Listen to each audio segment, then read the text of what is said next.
Injuries really suck, and I wanted to share my experience as a professional rugby player dealing with one. 9 weeks ago, broke my finger, had an avulsion fracture, needed surgery to repair it.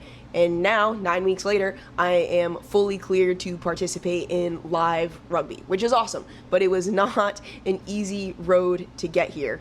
I dealt with a lot of anger at the beginning of this process. Dealing with that anger was extremely difficult. I think a lot of athletes can relate to that.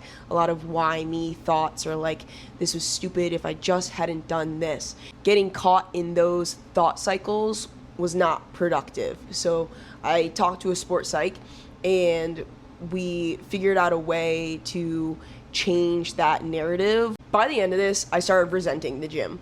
I don't want to go.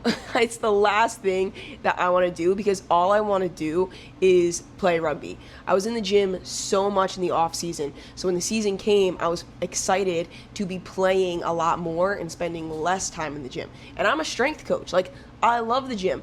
But then to have rugby stripped away from me to at least in the fullest capacity that I could participate really sucked. And then going back to the gym and just constantly training, trying to keep an end goal in mind of returning to play, but not having a specific date of a guaranteed return to play, that was really hard.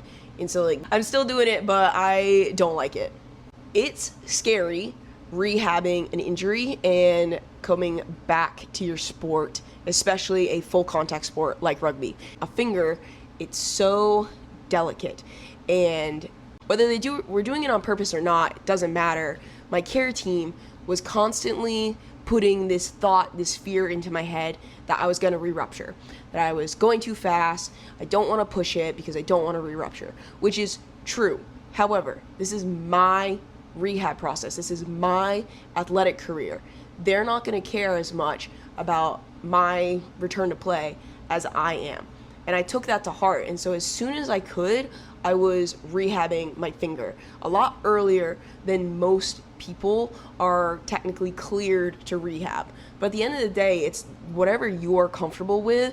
And that's one of the ways I was able to get over the fear of the injury throughout the rehab process, so I could kind of seamlessly step back into practice and playing live without too much concern, because I was constantly pushing my limits throughout the entire 9 weeks.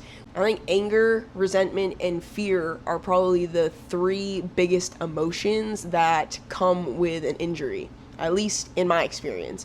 And if you can deal with those early and head on, you're gonna set yourself up for success to come back on your terms when you want to come back. I am hopefully playing this weekend. That's not up to me. That's up to the coaches and who they select. But what was up to me was getting me to this point. Not an easy road. There was so many downs and not a lot of ups. And it was just a gradual progression and a gradual regaining of confidence that helped get me here. And if you are injured, I highly recommend doing that as soon as you possibly can.